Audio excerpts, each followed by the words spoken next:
cuando se acuden a las urnas, pero cuando cuentan. Up next, was the mass shooting at a family gathering inside a banquet hall in Stockton, California, left at least 4 people dead and 10 others injured.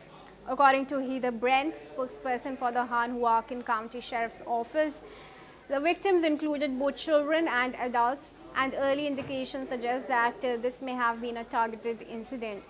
Local officials say that the suspected shooter has not been caught and has pleaded the public for help to catch the shooter. The violence adds Stockton to a growing list of American communities whose everyday spaces like schools, shopping centers, bars, and office buildings have experienced gun violence.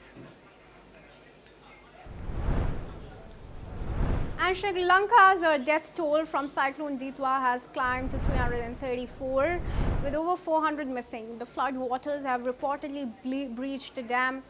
Meanwhile, the rescue operations continue in Sri Lanka. As per the Disaster Management Committee, nearly 1 million people are impacted by heavy rains and floods that swept through large parts of South Asian island nation, forcing nearly 200,000 people into 1,275 shelters.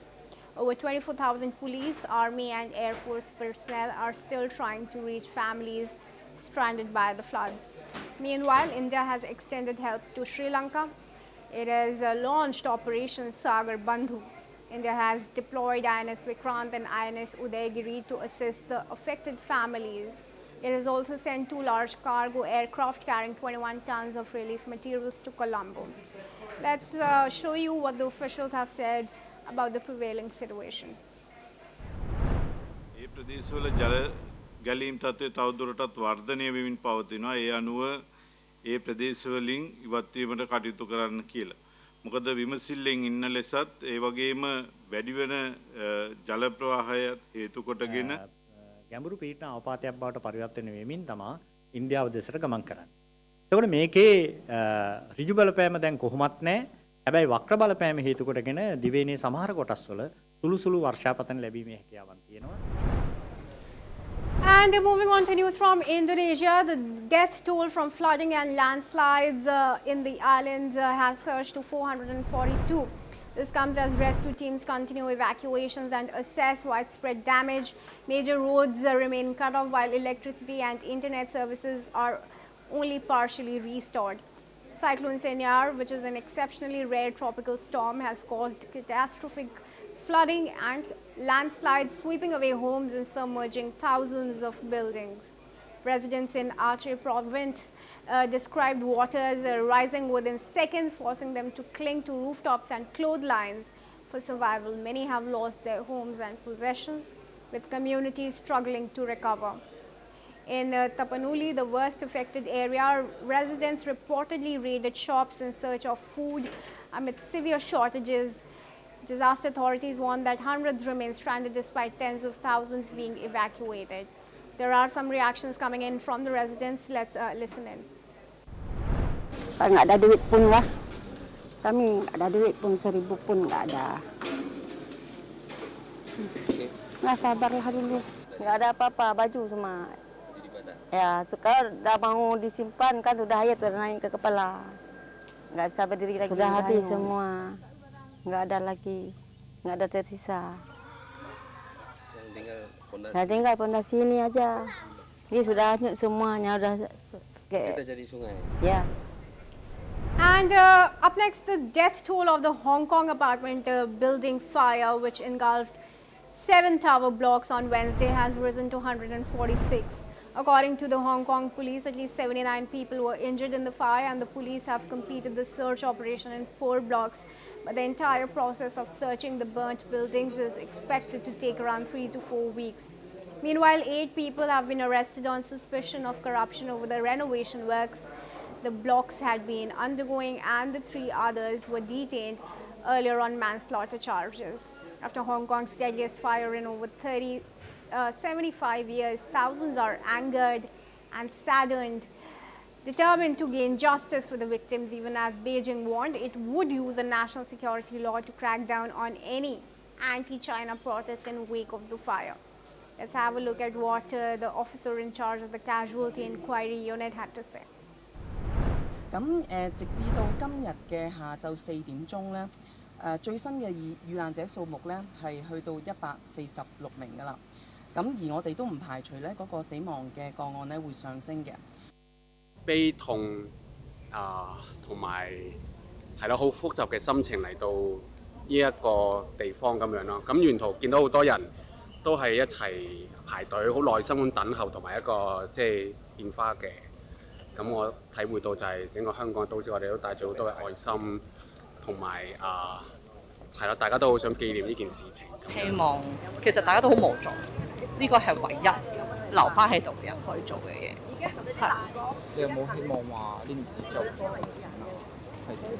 當然，即係我估災民上要幫佢哋嘅嘢有好多，咁但係另一樣就無論喺政策上定係點，我估呢啲都係下一步應該要去處理。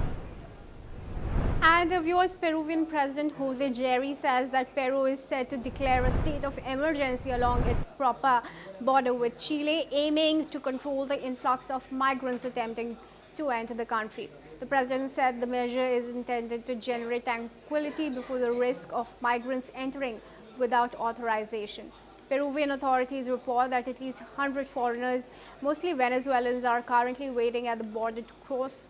Police General Arturo Valverde confirmed that surveillance has been increased in anticipation of the emergency declaration, with officers closely monitoring the area to prevent unauthorized crossings. The move comes after Chilean President frontrunner Jose Antonio Cast vowed to expel undocumented migrants. Cast stated that those who do not leave voluntarily will face detention and deportation, warning that they will leave with what you have on.